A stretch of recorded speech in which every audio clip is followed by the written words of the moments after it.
Welcome back. We are the WisMissus podcast, reading, writing, and roaming around Wisconsin, the Midwest, and beyond. Whew.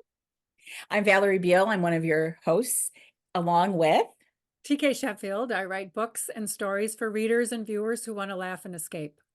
So yes, she I does. like to Yes, make she people does. laugh and enjoy their day. You do. You do. I have to say, as we chit chat here in the beginning of these podcasts, that your book, Model Suspect, made me laugh out loud at night. And I had to be careful because I read in bed late and I'm trying not to wake my husband up. And I'm, chuckling because your book was so funny. And I Oh, am not the only person who has said this now. So oh, other people good. have said how much they've loved your book. So everybody needs to go out and I'll put it, in the info. If you want a good laugh, a good Midwest cozy mystery read, Yes. you need to read Model Suspect. So Oh, thank you. And the next one will be out in May, Model Wave. And Mel Tower travels to the North Woods, and it's subtitled Romance, Boats, and Bad Business in the Wisconsin North Woods. And she well, also laughs along the way, too. So, there we go. So I'm excited for that one. You've given me the advanced reader copy, so I yes. will be excited to read that. We have a good time with our back and forth on these Well, podcasts. it's so fun to talk with you about books and writing and our favorite authors and the things we love about the state. It's just such a relaxed, fun discussion, and I hope people enjoy it as well, as much as I, we do. I hope so too.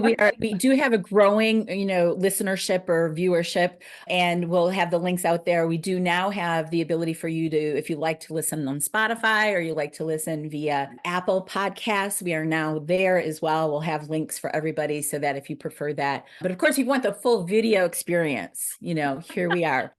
Here we Uh, are. yes. Yes. So I understand, of course, if you're driving around as we are, often multitasking and enjoying good content while we're out and about, we hope we can be part of your travels. So we wanted to give you a little backstory on us about why we write and why we write what we write. That's a lot of writes.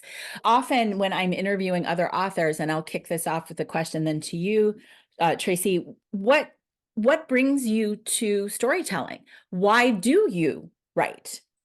Thank you for asking. I very much, I think this topic was your idea, and I loved it as soon as you said it, because talking about writing, there's so many wonderful things about it. I was a reader. From when the time I can remember, I fell in love with books, horse books, particularly Walter Farley, A Filly for Joan, and then I moved into some mysteries, Nancy Drew, and I'm dating myself here, but they're still timeless. You can still go back and read a Walter Farley novel and understand why it was so appealing. It was exciting. It was an adventure that involved horses, basically, and he appealed to both boys and girl readers, and they were adventure stories about horses. How could you not love them if you were like me, a horse loving girl? But I write basically because I can't not write. I've always wanted to do it. I had a delay. I had to come to it later in life because other things were priorities. So Mhm. I just decided, but one during a life moment when my back was out and things had changed in terms of the world and the pandemic, and I said, look, if I'm going to write these stories. If I don't, they'll never get done. So my back was out. I wrote my first novel, Model Suspect, over on my hands and knees over a footstool because Oh my back dear. was bad for 6 months. But it made me stronger. It made me stronger. And so as soon as I finished that completed novel and it was well done, I thought, now you can do it. And so here I am writing, you know, Did and not you tell stopping. anybody when you were writing that first novel? Did you talk about it with other people? I mean, clearly your husband knew you were doing it because you're right there in your house and stuff. But did you talk about it? Well, yes and no. I guess I did. I walked, we at the same time we bought our house, the fixer-upper, with the beautiful backyard. And I walked through that backyard and it was so inspiring and so beautiful. And the energy was so good. I said, I can write stories here. And I just came up with the Backyard Model Mysteries about a fashion model who retires from New York City and goes to her hometown and opens a craft mall. That was the premise. And so here we are, I'm working on the third book in the series now. So Yes. And also you did some modeling. Yes. yes, very Right. So limited. I mean, I didn't move. So at the time, you had to move to New York if you were to really going to be a do it. success, to make a living at it. But Yeah. I did some local modeling and then my sister and also my niece. So, yes, I have adjacency to the Oh, well, industry yeah. and I have You know heard about what it's like. it was a different time. Like the model in my story is 45 years old. The time their selfies didn't exist. You didn't dare take a picture outside of what your agency approved. It was a very Oh, different world. yeah. I didn't even think Don't about that. No, you did not. I mean, and Don't Feed the Models was funny. They had T-shirts that said "Don't feed the models." Yeah. Is Very it different world now. Yes, pre all of our eating disorder Yeah. knowledge and how toxic all that kind of talk Yes. is into body image. Interesting. Yes. Yeah, Yeah. you think about like where we are with social media and how different it is for everything. I mean, it affects obviously what we do as authors too, and the pressure to be, busy on social media. We should really actually talk about that in another whole podcast about how you can incorporate social media in a healthy way so that can still, protect your creative hours and Well, such. I didn't ask you. Why do you write, Val? Well, it's kind of the same thing. I wrote, through the years, and I'm sure you did too. I had wonderful teachers, wonderful supportive teachers through like late grade school into middle school. And I did a lot of writing then. I don't remember writing much in high school anymore, other than like the stuff you had to write. Then I went to UW-Madison to get a journalism degree, also paired that with poli sci. And so I was thinking at the time, well, I'd still like to write, but I'm gonna pick a major where I can make money writing. And this is where you cue the laughter because we all know journalists really don't make that much money. And in the end, other than my internships with like the State Journal, the Wisconsin State Journal, or out at Channel 27 in Madison, I didn't actually use my journalism degree uh, right in the media. I have at UW-Madison, it splits into multiple tracks, and you can do advertising or public relations. And my other one besides broadcast news was public relations. And I ended up then shifting gears for many years into political fundraising and nonprofit work. That was And all short form writing. You had to be oh, it is. persuasive, short form writing, right? And persuasive, right? If you're trying to get people to donate to a candidate. Right. I was very happy to leave that world behind. At least the fundraising part. It's just it wasn't like there weren't fun parts to it. It's just not as much fun as fiction, let me tell you. To be honest, though, I had a shift with just focus. I had my oldest sister passed away in 2003 from a really, really rare cancer. Then we fast forwarded to 2008, and a second sister of mine, I'm the youngest of six kids, a second sister of mine, the one closest in age to me, got diagnosed with this same rare cancer. And we were just like devastated, of course, but also like, whoa, because then you're thinking, okay, there's got to be a genetic component, and what are we doing here? But if anything came out of that was even just a smidge, good or positive, was that I reevaluated and I realized I didn't like what I was doing professionally. I started then in '08 while we were still taking care of my sister. I mean, these were cancers that are diagnosed and they're terminal from the beginning. Oh, I'm so sorry. It was bile duct cancer, if anybody cares to know. It's a lot like pancreatic in the sense that you don't have symptoms until it's really too late to get, treated well. Anyway, so that year, then while we were taking care of my sister and all of those hardships, I started to write. And I didn't really tell people outside my family that I was writing a book. That first book feels very daunting. It's a long thing, right? Like, I mean, how many thousand words? When maybe the longest thing you ever wrote was like a really big paper, right? Yes. Well, you have your master's, so you've written a fairly, like, how long are master's 80 theses? pages. They were 80 pages So and they're not incredibly long. I mean, they're long no, enough. they're long enough and you go through revision process and you go through lots of workshops and the wonderful thing, I'm so sorry that Mount Mary University doesn't still have its writing master's program because it was a wonderful program and you did a huge variety of writing and study and workshopping and just development of your skills. And it was fabulous. It changed my life. And then I taught Yeah. college writing after that. It just really had, a huge impact on my life. And I cannot express how important it is as for a writer to just go back, take a class, don't be afraid of it. If you can't get a master's, Yes. fine, but do something involving other writers because that Oh, world is so good for you. Right. And you know what's funny is so that first year and a half, so like basically it took me more than a year to write that first book. So I went then to my very first conference in '09, which was the Writers Institute, which will always come up in these discussions because we both really love that conference. And that was the first time I really shared my writing. And, you know, I feel like I have a really thick skin now because, and I mean, I probably did already because I was used to people editing my work all the time, in fundraising or in nonprofit work. It didn't bother me. But then when you get to like this kind of more this fictional story that's kind of your baby, and Christine DeSmet, I'm sure some people listening here, maybe even Christine's listening to these, I do not know, Hi, but she, Christine. yeah, hi, Christine. Um, she took a look at my first, say, 3, 4 chapters, just helped me focus in on it, but also her feedback was good, and it made me realize I was on the right track, that I could tell a decent story. And you kind of don't know when you're in a vacuum like that, like when you're not sharing it. So conferences like that, like we talked about conferences in our last podcast. So if you didn't see that one, you might want to go back and watch that podcast. But really just having a community of writers and people and good maybe critique partners and people who can give you feedback to let whether, nicely if you're on the wrong track or you're making mistakes or it's not making sense, or even just the pats on the back, because this is the kind of business that can beat you down a little bit. So Yes, it's really constant. good. It's actually constant. Don't read your But reviews.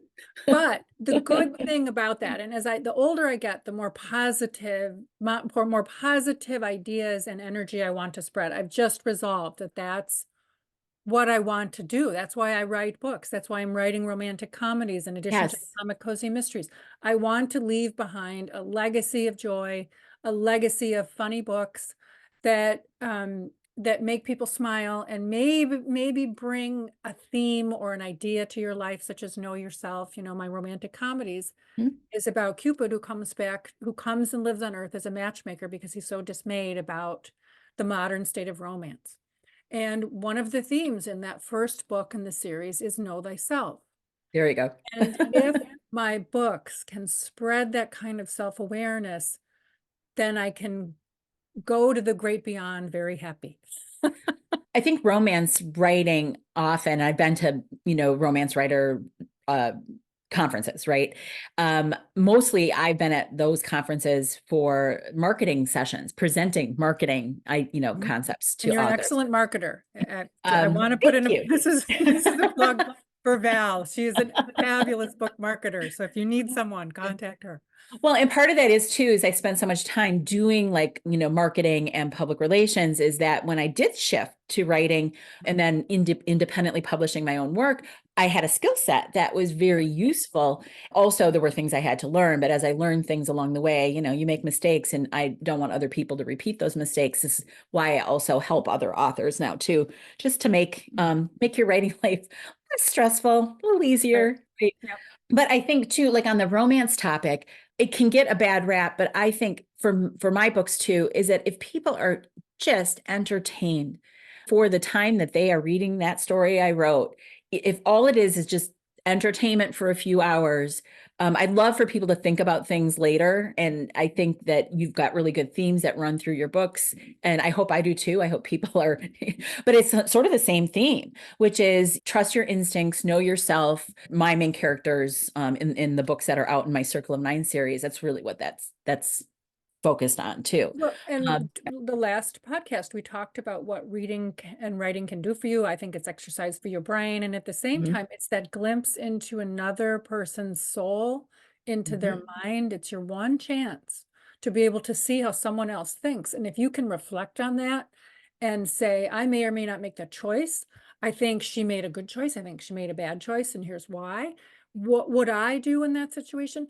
If that Yes. helps you be discerning in your own behavior, your own thought process, if it enlightens you in some way, then I feel like my books, even though they're comedies, if that helps you, I have done my job as a writer. Right. That's what I want to do. Anyway. So the inspiration for my Circle of Nine series was traveling that we'd done. I had gotten interested in the stone circles in Ireland and, did more research and then the archaeological record can only tell you so much, right? Because there wasn't a written language back when they had, put these monuments up in the, Neolithic age.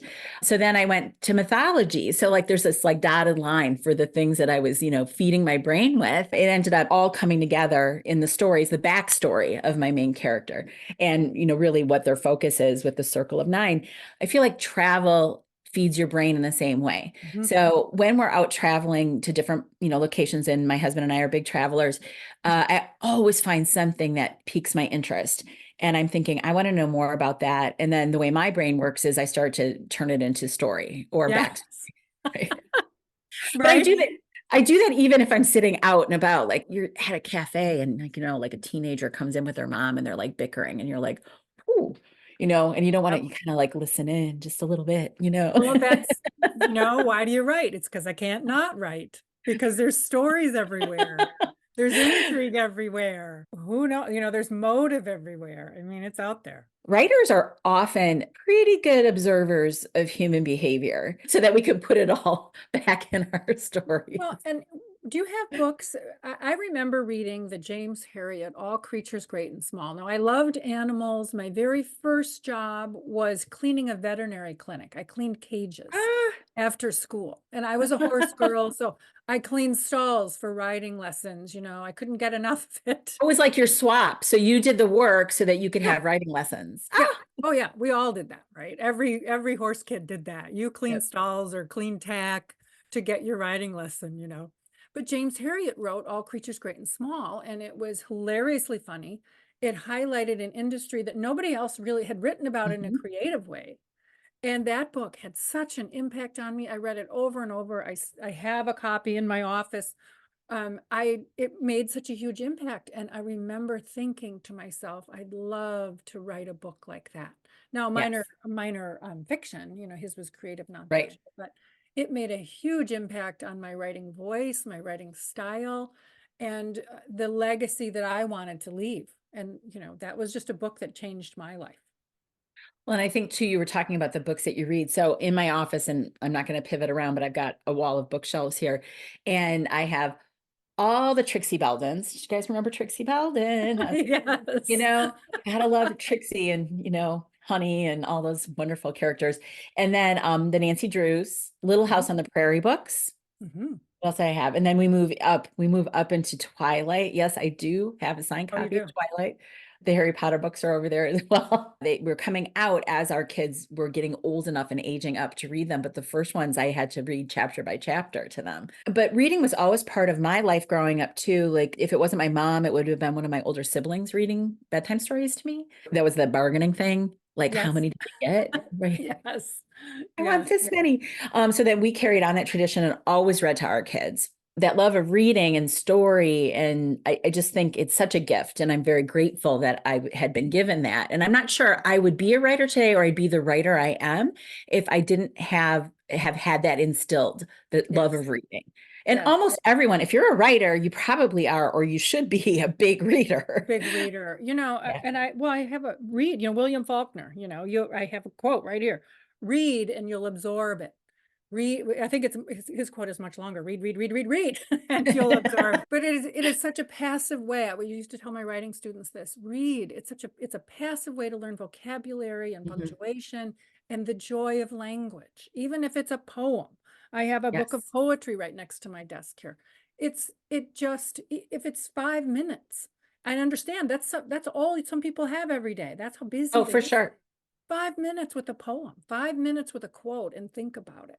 And truly, it can make your difference. It can make a difference in your life and Mhm. your desire to perhaps write a short story or write an essay about your aging parents or watching your child grow up. It doesn't have to be a book length novel. Oh, You for can start sure. writing, persuasive essays or just a creative piece that's 1,200 words long. It can Right. it can start right there. Well, and that's where I will tell people to start too. Like, different people who know about my books know I'm a writer. Like, I might be somewhere out and about, and they'll say to me, I really want to write a book.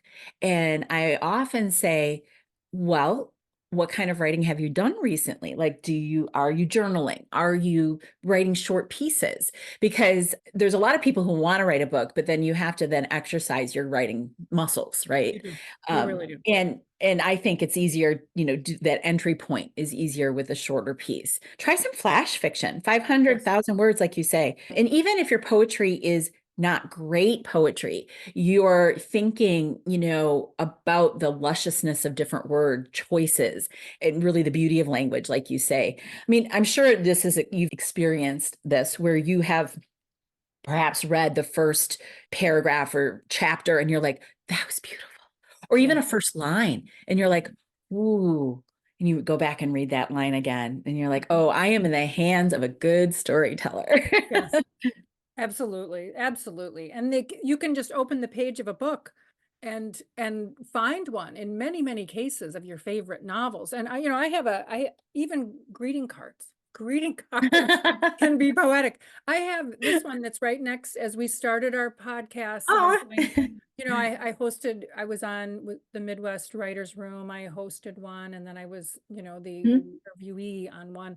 And I found this card and I keep it by my desk, and it says, "Find your voice and then listen to it even when it shakes, especially then." Ooh, Something as simple as that can especially transform, especially then. especially then. Well, that makes you think a little, doesn't it? Yeah.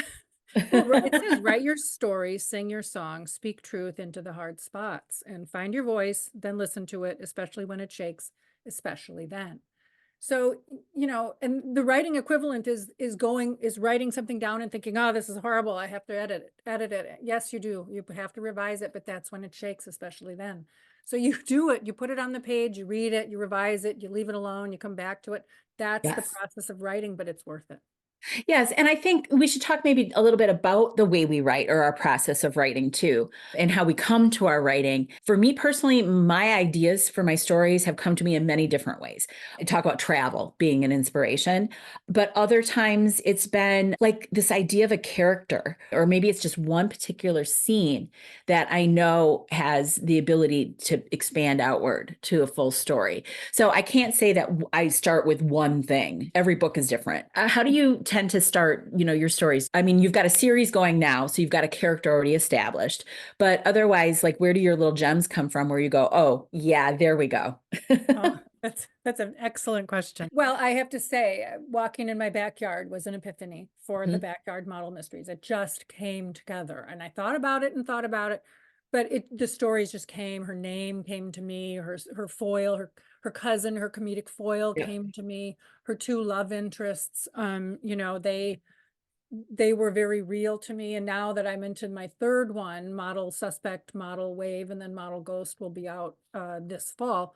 They are very, very real to me. So now I can put them together in different ways, and the stories kind of gel.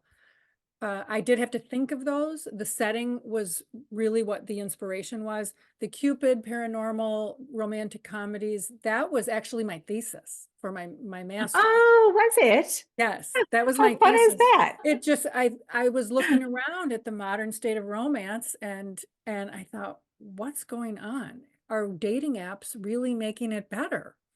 And I thought about it, and we proposal in, and I said, here we go. This is what I'm going to do. So it was Cupid coming to Earth working as a matchmaker.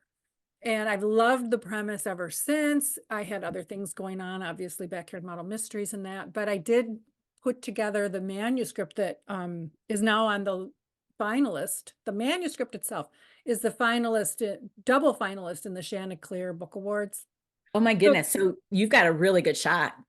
well, I hope so. But I'm just honored that the manuscript is strong. That's what I Mhm. entered it for, to find out where I was with the manuscript. That's why I do contests. I want to see, okay, what is just a blind reader what kind of feedback will I get? Yes, So very much so. That's nice when those awards, I should say, have the ability to enter unpublished things. yes, that Um, is be- yes, there's mhm, few of those, and this was one of them. yeah. Oh, that's very fun. I like that. Oh, thanks. I love the story. I love him. Then the hook is what happens when Cupid gets struck by his own arrow. So it's not that he's just a matchmaker, he's also struck by his own arrow. So I have not read this one yet, so I Oh, you cannot have not. wait to read that one. But Um, So those were the Yes. two. Thank you for asking. Those are the stories that really resonated at the Mhm. top of my brain, and I really pursued to finish. How about you? So, there's times when a story idea won't leave you alone. So, I was meant to be writing the second and third books in this Circle of Nine series, and people were kind of waiting for them. And there's this weird pressure after book one. And there is something about like sophomore slump and whatever, where you're a little like unsure of yourself and whether you can do it again, write it again. And there was a little girl, 11-year-old girl in my head bopping around who was dealing with some really serious things. And this isn't from exactly personal experience, but it was adjacent and, within my family about domestic abuse. Mhm. And it was a story where, we all know like kids take things on as their fault when they're not fully developed in the way they assess a situation. And so my main character was dealing with her father not being incredibly kind in the house, and it's a tough topic for middle grade, right? Because she's 11, and so that means this is a middle grade story. It was so fast. I was going to give her 2, 3 chapters just to set that aside so that that idea took hold with the beginning of that story, and then I was going to come back, and she wouldn't let me go. So I just wrote the whole thing, and it's a relatively short middle grade novel. I think I'm at 25, 26,000 words, which is relatively short for that genre. Although there's a lot of other authors who write that short. Kate DiCamillo writes that short. And sometimes people are really looking for those that are not as intimidating for maybe reluctant readers. Other stories have been like that. The murder mystery that I just finished, that was very much like that. I had this idea of a teen solving her dad's murder because no one would believe that that it what was not just an accidental overdose, and she knows it wasn't. I think that's maybe our writer brains where things won't let us go. Like we get this idea and then we're like, oh, and then we get further in and then it's like there's another epiphany. And we're like, ooh, this is exciting. And, I'm having a lot of fun writing this story. If I get into, like, say, when we talk about series, then that's a little different, right? So you have that initial, like, idea, like you say, with Model Suspect. And then you have like other ideas, but you have to fit them into this world you've already created. There may be a little less freedom, but it's also really fun because that cast of characters and they start to become like, your buddies. They And do. do you miss them a little? Like sometimes when I'm not writing, I'm like, oh, I miss my characters. I do miss them. They become real to me. And Yes. and in a way, when you're moving into, you've had a couple of books with these characters and then you move into a new one per se, you they do things unexpected to you, but you work it out. That's the beauty of it being an experienced writer. You go, Yes. oh, this character is going to become involved with so and so. Oh, I didn't see that coming, but I can work that into the plot. And it just becomes your joy. And I really truly think, again, getting back to the idea of this podcast for this month, this theme, why do you write? It's because I've done it enough that I truly believe now that it's my calling. Mhm. I can make the claim early on before I'd even tried one. Oh, I think I'm called to be a writer. Well, you got to get into the fire and get rejected and get your work redlined and kind of have question it. And then hopefully you come out the other side, an experienced writer who Yes. can entertain the audience and do it delightfully or the way you see it, and they respond and they enjoy Right. it. That's truly what I would love to see in my life. Yes.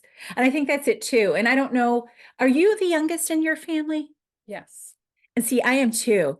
And I think that younger children in families tend to be more dramatic and storyteller type. Like, For everything. So yes, I think you're absolutely right. so we want to talk about like birth order psychology here, which, is Yes. not the topic of this podcast.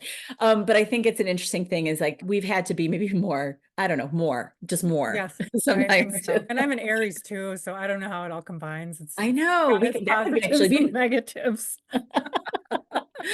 Oh gosh. What's your writing process like though? Like, are you a morning writer? Can you write late at night? What do you like to Yes. do? How does it work If for you? if you would like to see sunrises, follow me on the Backyard Model Instagram Oh, and I will fill your feed with sunrises. Yeah, I this morning I was up at 3:30 and I wrote till wow. probably about 10. So, I get it. I preserve and I preserve that time. It's Mhm. 5 or 6 days a week when I'm up early, early writing while the sun comes up and the deer run across the yard and the birds sing, and I love it. It's my favorite time of day. I can't wait to go to bed at night because then the morning comes earlier, comes faster. It's weird, I know. No, Um, it's not weird. Everybody's got their like rhythm, right? and again, being called to do this and loving what I do, I can't wait to do it. So Right. that's why I do it. What about So, you?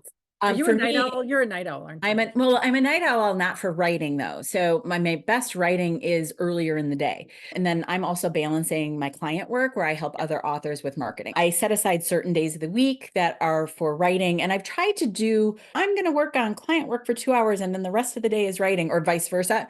Once I get going with one thing, I'm way better off like blocking off entire days for different projects. Once you're working different parts of your brain too, right? I found that I have got to have a new project there ready that I can Yeah. contribute to while I'm working on an old one. Do you get crabby if you're not Yeah. thinking? Now my husband's not in this zone. He's down the hall with his office, but if he was Okay. like peeking in right now, he would completely tell you. I am a nicer person when I am creating. Now it can be short things. It doesn't have to be a full-length novel project, but maybe I'm working on like an anthology piece or short story or something. I'm antsy right now Oh, because I've been figuring out which thing I'm going to work on next. And I know what I'm going to do, but I haven't started it. So now I'm kind of like, and I need to get going on it because yeah, I'm better off when I've had time to write. It just makes me happy. I get to like 3, 4 o'clock in the afternoon. I'm yeah, done. no, I'm done. no, maybe. But the reason I'm a night owl is I read books and I read lots of books. I read sometimes 5 books a week. Oh my Yeah. God. So I will read, well, I'm not reading incredibly long, like literary, sagas kind of thing. Right. So, but if I'm reading like average length books, I will start a book often at bedtime, which can be anywhere between 10:30 and 11:30. I read sometimes till 1 or 2, but then I'll pick that book up then at lunch the next day. Okay. And then sometimes then finish it while I'm either on the bike or the elliptical Good for for you. dinner. Oh And my God. then I start the thing over again. I don't Good know. for We're all you. different. We're all Oh my different. gosh. New goal unlocked. Thank you Yes. for A that book. motivation. Well, I- it's just, I don't know. I love to read, That's clearly. wild. Yeah. So for my writing though, tell me if you do this or maybe you have a different process. So I tend to come back to what I wrote the day before as my entry point to back into the story for the next writing session. So I look at it and I edit a little bit, start to get the feel for the voice and the story again for where I left off. I know some people don't edit until the end, but I always edit that last piece I wrote first. Definitely, Lee Child calls it churning, churn, churning. Okay, churning. That's what I do. I've learned, I didn't start out doing this. I Okay, learned to do this because I like to produce a really close, the draft that I produce at the end, I want it to be as close to finished as possible. So I write a synopsis, I plug in my 4 act structure. I know where I have to turn at the midpoint. I know where I'm ending up in terms of the climax. That's all sketched out before I start because right. I need to write to those points. So that makes a big difference for It me. does. The beats in the story beats within the scenes, I'm writing to those. I've learned, again, this is learning. I didn't start out knowing all of this. I just learned this as I did it. There was no substitute for digging in and writing the full-length novel and going back and editing and learning and taking classes. So I do that in the beginning. And so then when I'm finished, like today I'll write about 1,100 words today. And tomorrow morning when I wake up, I will go back through those and I will actually look at it as in a book. And then I will edit from there and then I'll move on to the next. Although now when I wrote this morning, I'll go back this afternoon and I'll turn on some tennis on the TV or something. And then I will sketch out the next day's scene. That's There how, you go. Yep. that's, so I know where I'm going. Some people can totally just pants it and do a beautiful job on what their book. I have to be a little more of a planner. And I know some people will really, really outline very detailed, and I don't do that because I feel like it bothers my process or the magic of the process. The fastest writing I ever did, though, excuse me, was for my book 3 in my series, where I mapped out what each chapter had to accomplish, and it was incredibly helpful to Mhm. sit down that day and go, okay, here we go, chapter 8. This is what, Yep. and you review what you've done, and maybe you've made a few tweaks here and there because you made different decisions along the way. It was freeing to me in a way, and it took some time before. It was like the pre-writing process. It took some time to do that, but then I could just fly through. Yes. And some people can write like one book a month, and I Yes. don't, and I'm like, Yeah, no, wow, that's not me. That's not no, me. And no. it will never be me. That will never be me. I want to hone down my process. I have big goals between now and Christmas 25, and I want to hit them, and I need to do it. I need to accept my life as a professional writer and, discard the imposter syndrome, discard the fear, and go for it. And I'm That's not right. getting younger, as we have talked before. We're not, despite our, despite all of our attempts, we're not getting younger. So I just need to get it done. I need to get it done, and I want, leave a legacy. Why do I write? Leave a legacy for people to enjoy and laugh and know themselves, and perhaps see something in my books in terms of their life, learn from it, grow from it, enjoy it, laugh about it. That's my goal. Well, and that's the magic of story and being a storyteller. That's Right. why we do it. It's just, How we do it. if it wasn't fun for us, we wouldn't do it. And the bonus is that we get feedback from people who say our stories have entertained them, have made them think, maybe have helped them through something difficult in their life, even if all it is to give them that outlet from, the pressures and the things that are happening in the real world, that they've been able to like immerse themselves in a story for a little while. Clearly, we're never going to not be storytellers. I think we're lucky. We are lucky. We have found our place to do this. For anyone who's, watching us, listening to us, if you're doubting yourself on this whole journey, if you find joy in writing, keep at it. Even if you're way at the beginning, don't stop. If you love it, keep at it. Practice will help you tell even a better story, and eventually you'll find your audiences for your stories. Right. So, Practice, be open to feedback, don't take it personally, yes. make the revisions, learn from good writers, and read. Yes. Yeah. Yes. All that. Yeah. So this is why we write, and why we write what we write, which is a very weird little phrase for summing up our podcast today. But so thanks for joining us, everybody. We appreciate you. Yes. Thank you. Have a wonderful day, and happy reading and writing.